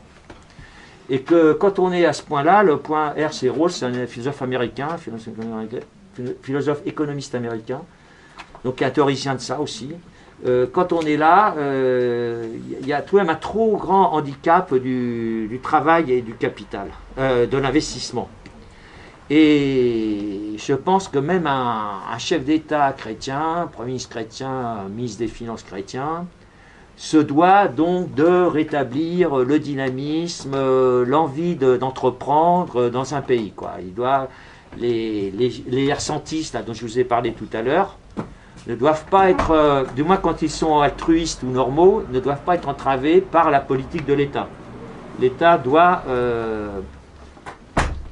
l'État donc doit veiller à ce que le dynamisme inhérent, surtout aux élites, doivent se déployer au maximum. Je me souviens quand j'étais à Bercy, j'avais interrogé le chef du bureau de la croissance à la direction de la prévision, qui était un X-Pont.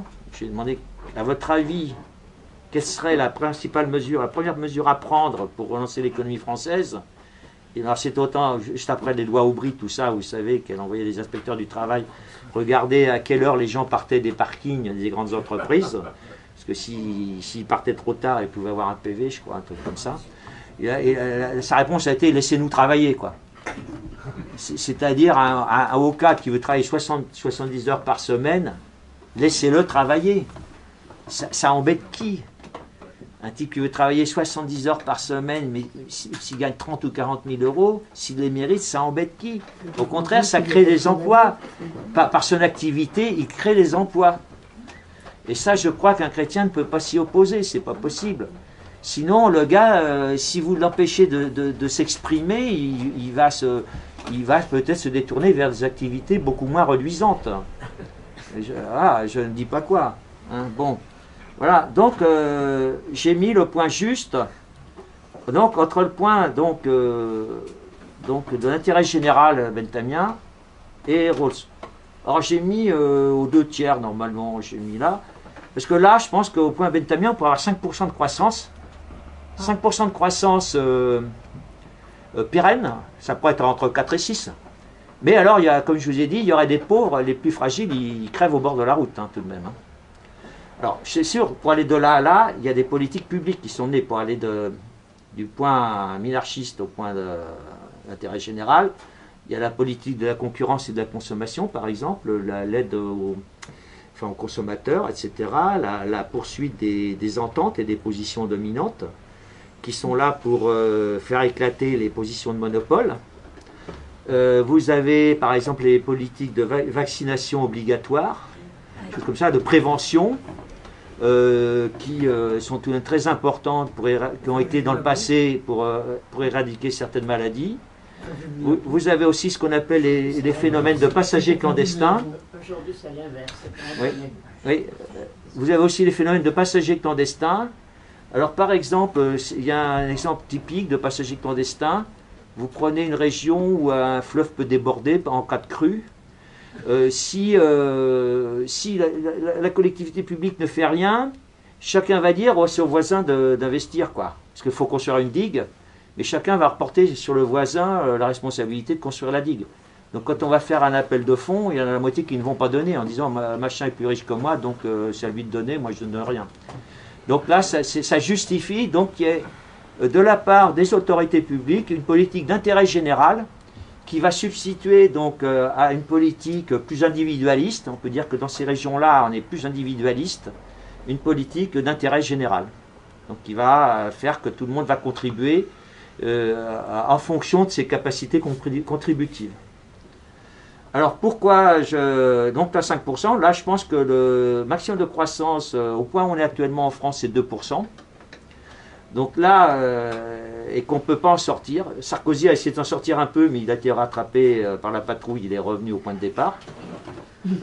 Pour les raisons que je vous ai dites, son test Levino, c'est parfaitement en phase. Et donc Chirac aussi était là, alors Mitterrand même était plus par là, à mon avis, Hollande était quelque part par là, Macron essaie de revenir par là, donc, parce que Hollande est revenu par là, donc lui, Macron essaie de revenir par là. Alors, je ne sais pas s'il y arrivera, mais il essaie. Mais en fait, je pense qu'il faut aller plus loin, il faut aller par là. Donc il faut supprimer une partie des aides. Alors en particulier, j'inclus là-dedans les aides aux immigrés, quoi, parce que, comme je l'ai dit tout à l'heure, pour faire une politique juste, donc il faut déjà avoir le discernement, la présence de discernement. Or je constate tout de même, j'ai encore lu un truc hier, comme quoi les cardinaux à Rome demandaient aux hommes politiques européens de faire preuve de prudence et de discernement dans l'accueil des immigrés. Et d'ailleurs le pape l'avait demandé l'an dernier déjà. Oui, mais attention, attendez, qu'est-ce que ça veut dire? Parce que quand quelqu'un est incompétent, il ne peut pas faire preuve de discernement. C'est-à-dire dans le test Levino, il faudrait qu'il soit à 24-25 pour faire preuve de discernement. Quand ils sont à 8, 10, Macron, je le mets à 9. Il n'est même pas compétent. Comment voulez-vous avoir du discernement si vous n'êtes pas compétent?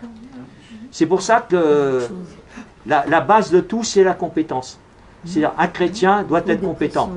Et toute personne, même si elle n'est pas chrétienne, agnostique, qui a des responsabilités, doit postuler à un poste pour lequel il est compétent et pas plus. C'est le principe de Péter.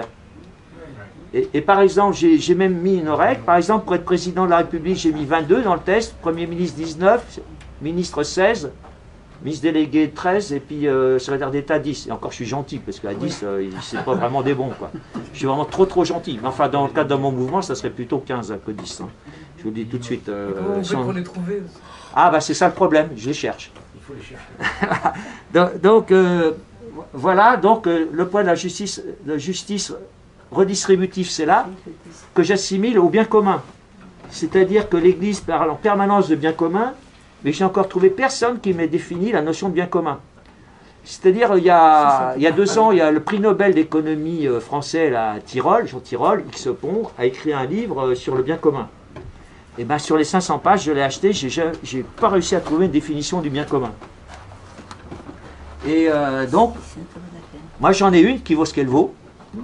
Je sais pas, moi je fais pas, c'est peut-être pas le feu d'artifice, enfin j'en sais rien. Par exemple, s'occuper des pauvres, c'est le bien commun. Non, c'est la charité. Moi je n'accepte que les termes, si vous voulez, dans un premier temps, qui sont définis par l'Église. Vous avez la charité, vous avez l'espérance, vous avez la foi, etc. Alors pour moi, je réinterprète au niveau économique, parce qu'effectivement, moi je me suis aperçu au bout d'un moment que les économistes, on n'avait pas un vocabulaire qui cadrait avec ce qu'on lit dans la doctrine sociale de l'Église. Il y a des formulations générales, ça veut dire quoi, c'est quoi, on ne sait pas, il faut être gentil avec les gens, faut faire la charité de temps en temps, mais pour un type qui est au pouvoir, ça veut dire quoi? Qu'est-ce qu'on fait exactement, quoi? Donc à partir de là, donc j'ai fait un nouveau modèle économique et social, donc qui tire les conséquences de ça, où il y a certaines mesures. Je ne sais pas combien il me reste de temps, mais si je peux encore vous en parler 10 minutes. Il y a une chose importante ici aussi, c'est que à ce point de justice redistributive bien commun, attention là, parce que là, c'est là que les Athéniens s'atteignent. Hein. C'est-à-dire qu'il y a des gens qui croient que quand en particulier, je connais un certain inspecteur des finances qui s'appelait de Foucault, Jean-Baptiste de Foucault, un petit neveu du père de Foucault, qui lui, il s'accroche désespérément ici. Et moi, je ne suis pas d'accord. Parce que c'est pas parce que vous paraissez plus altruiste envers les gens que c'est de la vraie charité. Ah oui, Attention. Parce que si vous donnez de l'argent à des gens qui ne méritent pas, il faut avoir du discernement encore dans sa charité. Si vous n'avez pas de discernement, vous ne pouvez pas avoir la charité. Donc on ne peut pas donner l'argent à n'importe qui. Et c'est là que c'est important. Donc en fait, en allant par là, je pense qu'on s'éloigne du point chrétien. En étant dans la social-démocratie, en particulier parce qu'on décourage l'initiative et le travail. Et il vaut mieux avoir des gens au travail que des gens subventionnés. C'est un peu le sens général de mon deuxième livre, quoi. Hein, la première charité, je pense qu'on est à faire envers les gens, c'est de leur donner un travail. Parce qu'il y a des gens, on entend des émissions sur les radios, tout ça, des gens qui sont au chômage, et ils vous disent la première chose qu'on demande, non, certains, non. Bien sûr, il y a un chômage qui est voulu, enfin il y a des gens qui ne veulent pas travailler, mais il ne faut pas croire que tous les chômeurs ne veulent pas travailler. Quand on est à plus de 10% de chômeurs, je pense qu'il y a au moins la moitié des gens qui veulent travailler. Puis pour ceux qui ne veulent pas travailler, il y a des mesures qu'on peut prendre aussi, hein. Plus autoritaires, mais avec la tête à droite, on les prend de toute façon. Mais là, je suis chrétien max, là, si vous voulez. Je vais jusqu'au bout de ma foi, si vous voulez. Je vous expose les choses, si vous voulez, telles que l'Église catholique, après tout, pourrait éventuellement les reprendre à son compte. Et là, d'ailleurs, pour moi, ce point-là, le point de la justice, c'est le point à partir duquel on peut avoir la foi, l'espérance et la charité. En fait, c'est à partir de là, parce que la charité n'est pas par là, elle n'est pas par là, elle est comme ça. Elle est la troisième dimension par rapport à cette justice-là. Comment? Ça, oui. Peut-être, mais sauf qu'il n'y avait pas la science économique d'actuel. Actuellement, cette courbe-là n'existait pas du temps de Saint-Louis, quoi. C'est un peu ça le problème. Mais ça revient au même, hein, si vous voulez. Mais voilà. Mais maintenant qu'on a ça, après tout, pourquoi pas ne pas s'en priver? Pourquoi s'en priver? Pourquoi ne pas s'en servir? Et à ce moment-là, là peuvent naître la foi, l'espérance et la charité. Et c'est le point. Là, c'était un évangile il n'y a pas longtemps. C'est la réalisation, si notre société, on arrive à mettre tout le monde là, c'est la réalisation de la prophétie du Christ qui a dit « Quand j'aurai été élevé de terre, j'attirerai tout à moi ». Et c'est à ce point-là que cette prophétie peut se réaliser. Parce que la justice prévaut toujours avant la charité. J'en ai parlé à un prêtre, docteur en économie, il m'a approuvé. C'est la charité sans justice n'est pas la charité. Je vous prends l'exemple, par exemple, d'un chef d'entreprise qui va dans un téléthon, etc., qui signe devant les caméras un chèque de 10 000 euros, 100 000 euros, et qui massacre ses employés le reste du temps, qui n'est pas juste envers ses employés. Je doute que ce soit un très bon chrétien, hein. C'est de l'argent volé à ses employés, alors c'est pas de la charité. Donc la justice doit toujours prévaloir par rapport à la charité. Ça, c'est... Moi, je préfère avoir une société qui est seulement là, plutôt qu'avoir des faux charitables, quoi, hein, dans un sens ou dans l'autre. Après, alors d'ailleurs, en allant de là à là, ça augmente la croissance, parce que là, vous voyez, ça, c'était la possibilité, ça, c'est les possibilités à l'instant T c'est la production nationale brute, quoi, en fait. Suivant les différents points où vous êtes, là, vous avez aujourd'hui, la production est là. Si vous êtes dans Bentamien, vous êtes là, etc. Alors, si vous êtes au point R, avec 2% de croissance, l'année prochaine, vous aurez cette courbe-là. Donc, tout le monde va en profiter. En fait, ce n'est pas égal suivant toutes les couches de la population. Enfin, globalement, ça va être 2% en moyenne par rapport à ça. Quand on va par là, vous voyez, ça augmente. L'utilité, c'est fonction du revenu, en fait, grosso modo, quoi, globalement. Hein. On a beau dire, c'est tout de même comme ça que ça se passe. Et si vous êtes au point chrétien, eh ben, vous allez faire 2 points de plus, vous êtes à 4%. Moi, je pense qu'on peut faire 4% de manière pérenne au point chrétien. Et à ce moment-là, vous êtes la courbe verte, qui est 4% de plus que la bleue. Et on est 2%. Et à ce moment-là, les riches, les chrétiens riches qui sont par là, parce qu'il y en a, voilà, qui ont des héritages, enfin, qui ont des cadres de cadres supérieurs et dirigeants, ils auront plus d'argent pour pratiquer la charité. Donc, si vous voulez, cette charité publique que vous ne faites pas parce que vous allez moins redistribuer en passant de là à là, c'est récupéré en plus parce que les chrétiens qui sont là, enfin, et tous les altruistes, parce que, comme je vous ai dit, il n'y a pas que les chrétiens qui sont altruistes, puisque dès que vous sortez de la tempérance, donc vous commencez à être altruiste, eh ben, ils auront plus d'argent pour mettre dans les œuvres. Et je pense qu'en fin de compte, au bout d'un certain nombre d'années, eh ben, la situation globale va s'améliorer. Voilà, parce qu'il faut toujours tenir compte, donc, cet aspect, c'est pour ça que c'est le croisement de la courbe et du Testevino, parce qu'il faut toujours tenir compte du fait que quand vous allégez, parce qu'il y a aussi une loi économique de base qui pour un étudiant en sciences économiques, c'est en première année, c'est que quand plus vous montez dans l'échelle des revenus, plus la proportion marginale à épargner est importante. Mais ça, c'est une loi de base. Hein, c'est le pourcentage d'épargne est le plus élevé, donc qui sert à l'investissement, tout de même, il ne faut pas l'oublier. Et à ce moment-là, moi je propose par exemple une baisse du dernier échelon de l'IRPP. C'est maintenant, je ne sais pas combien, 47, 48%, truc comme ça. 45, hein, puis il y en a un 41 derrière.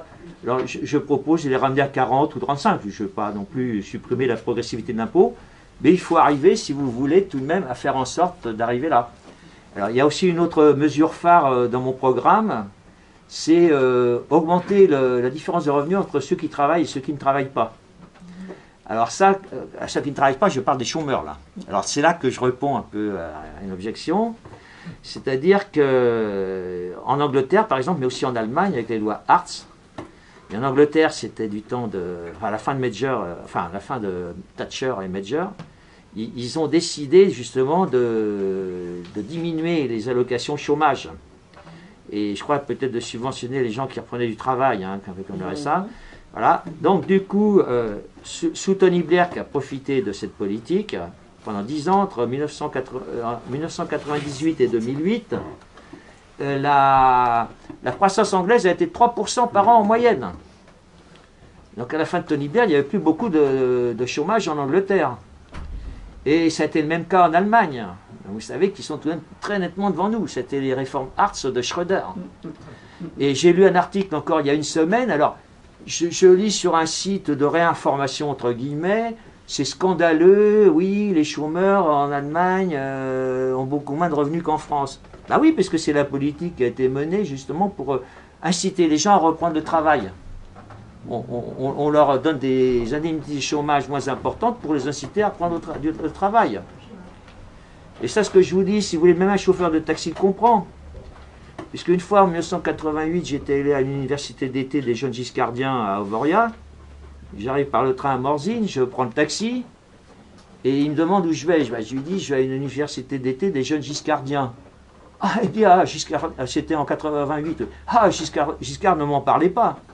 Je ne sais plus en quelle année, 77, 78, il a multiplié par 2 les allocations chômage. Il y a eu 500 000 chômeurs de plus en un an ou deux. Automatiquement. Donc en économie, on dit que c'est une science molle. Mais en fait, plus j'ai monté en âge, plus je me suis aperçu que l'économie, ce n'est pas une science molle, c'est une science qui est assez dure tout de même. Parce que quand on fait certaines bêtises, ben, on voit le résultat tout de suite. Et là, les allocations chômage, bien sûr, il ne faut pas les laisser crever de faim non plus. Mais disons, il faut... parce qu'il y a même une étude qui est parue récemment, il y a des chômeurs, quand ils reprennent le travail, il y a une partie des allocations qu'ils avaient comme chômeurs qui perdent. Oui, bien sûr. Alors supposez un chômeur qui était à 800 € par mois, avec les allocations et tout ça, ou même, oui, même sans certaines allocations, et qu'un un smicard doit être à 1100 €, un truc comme ça, entre 1100 et 1200, Et ben, certains, avec certaines aides, ils arrivaient à 1100 €. Pratiquement, ils étaient, et même certains, dans certaines conditions, ils avaient même un peu plus que le SMICAR. Ben, comment voulez-vous qu'ils soient incités à aller travailler? Alors, je pense que même un chef d'État chrétien ne peut pas le permettre.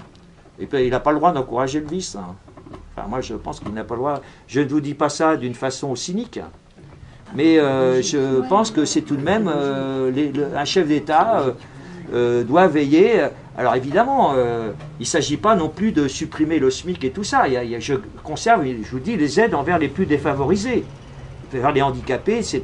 Parce que la charité privée, certes, je fais confiance aux chrétiens et même à des non-chrétiens, aux altruistes, mais je ne suis pas sûr, tant que je ne suis pas sûr que la charité privée pourra venir au secours de tous les malheureux, je préfère garder un filet de sécurité.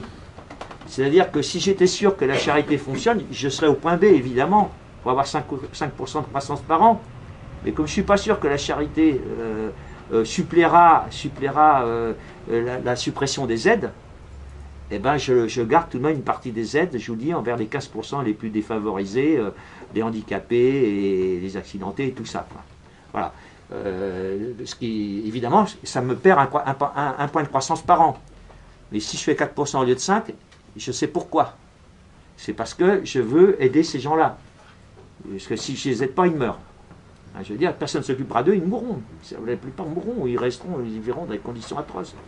Donc je garde tout de même une part de redistribution. Et donc une grande leçon également de mes deux bouquins, finalement, c'est ce que j'appelle le grand paradoxe de l'économie. Alors là, c'est que même pour arriver à cette politique-là, donc qui est de centre-gauche, parce que tout ça, c'est des politiques de droite, tout ça, c'est des politiques de gauche. Là, évidemment, on est encore au centre-gauche, tout de même, hein, comme politique. Eh bien, il faut être très très à droite, donc dans la case R100 du test. Parce que si Sarkozy veut faire cette politique-là, il n'y arrivera jamais. Il a essayé, il est arrivé là, déjà il s'est fait ramasser. Donc, parce qu'il y a une question de rapidité après. Dans le test, à partir d'un certain moment, il y a la rapidité. Et donc, il faut être à 21, 22 dans le test pour faire les mesures. Quand vous êtes élu, vous avez 3 mois pour réussir. Donc, il faut y aller plein tube, quoi. Parce que là, je vous parle de l'économie, mais il y aura aussi la réforme de la justice, l'enseignement, la police, la gendarmerie, la sécurité, l'armée. Je n'en parle pas, enfin, j'en parle dans mes bouquins, quoi, tout ça. Hein. Et là, c'est qu'une toute petite, c'est un quart de mon deuxième bouquin et la moitié de mon premier, hein, c'est tout. Voilà, donc c'est une présentation globale. Alors, je vais voir si j'oublie des choses. Oui, alors donc, il y a aussi ce que j'appelle le spectre de compétences. Alors évidemment, parmi les gens qui sont ici, ils vont se dire, oui, mais moi, qu'est-ce que je peux faire là-dedans? Alors effectivement, il y a des gens qui ont la vocation politique, d'autres qui ne l'ont pas. Mais si vous êtes ici, c'est que vous y intéressez un peu, parce que si vous venez à ce genre de conférence, bon, c'est vrai que le sujet n'est pas toujours politique, mais enfin, même quand on fait de la morale, ou qu'on parle de faits de société, sur l'avortement, le mariage homosexuel, etc., on est toujours tout de même dans la politique. Donc ça montre que vous vous y intéressez. Et je pense que les gens qui s'intéressent à la politique doivent s'engager donc pour bâtir cet État juste et efficace. Voilà, et bon, il suffit d'avoir 1% de son temps, c'est-à-dire, même 1%, c'est-à-dire si vous travaillez 50 heures par semaine, ça vous fait une demi-heure par semaine à faire de la politique. C'est pas énorme non plus. Et, alors, il y a aussi une autre chose dont je ne vous ai pas parlé, je vous en parle quand même brièvement. Quand je parle de travail, il y a 2 sortes de travail. Il y a le travail que j'appelle originel et le travail protocolaire. Alors, le travail protocolaire, c'est ce que Marx appelait le travail aliéné. Mais moi, bon, aliéné, c'est connoté. Moi, je ne suis pas marxiste, donc je n'emploie pas le mot aliéné. Puis en plus, ça a une connotation, bon, enfin, c'est pas terrible tout de même, quoi. Ça voudrait dire que les travailleurs sont un peu fous, éventuellement, ça pourrait être mal compris. J'essaie d'éviter le vocabulaire, ce qu'on appelait au ministère, j'ai appris ça au ministère, le vocabulaire connoté. On appelle ça le vocabulaire connoté, c'est-à-dire qui, pour une explication scientifique, a des côtés trop connotés idéologiquement et politiquement. Donc on essaie d'utiliser un vocabulaire non connoté. Et en parlant de travail protocolaire, je pense que j'utilise un vocabulaire non connoté. Et protocolaire, c'est l'ouvrier qui est à la chaîne et qui on lui a dit tu vas visser le boulon à raison de, vous savez comme dans Charlot, là, 60 boulons à la minute, quoi, clac, clac, enfin 30 boulons à la minute. Ça c'est le travail protocolaire. Et vous avez le travail, ce que j'appelle originel, ça c'est le cadre qui organise le travail, qui dit à machin tu vas faire ci, tu vas faire ça, le chercheur, etc. Et donc là, donc les gens qui sont dans le caser sans tout ça, donc ils sont dans le travail originel, quoi, parce que j'ai établi également des équivalences en temps de travail par semaine. Par exemple, à 24 dans le test Evino, c'est tout de même 45 heures de travail originel. Plus éventuellement le travail qu'il peut faire chez lui s'il lave la vaisselle en rentrant chez lui. Qui là est dans le travail protocolaire tout de même, que j'ai mis dans le travail protocolaire.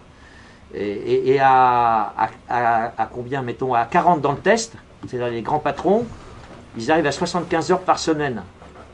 C'est-à-dire c'est des types qui vont à la vitesse, donc qui sont ce que j'appelle les hyper rapides, à la vitesse, pas de la lumière, mais enfin voilà, qui passent leur journée à régler des problèmes extrêmement pointus toute la journée, quoi. Un type qui sort des 20 premiers de Polytechnique, qui passe toute sa journée à régler des problèmes hyper pointus, quoi. Et ça, si vous voulez, évidemment, c'est pas le même boulot. Mais pour les gens qui veulent s'engager dans la politique, ça peut être un travail originel, c'est-à-dire participer au programme. Et puis il y a aussi le travail protocolaire, qui est aussi de distribuer des tracts, de coller des affiches, et puis de tenir les bureaux de vote. Ce que j'ai fait pendant des années d'ailleurs, pour pas grand-chose, mais enfin je l'ai fait tout de même, quoi. Voilà. Alors, donc, la notion de justice. Alors, donc,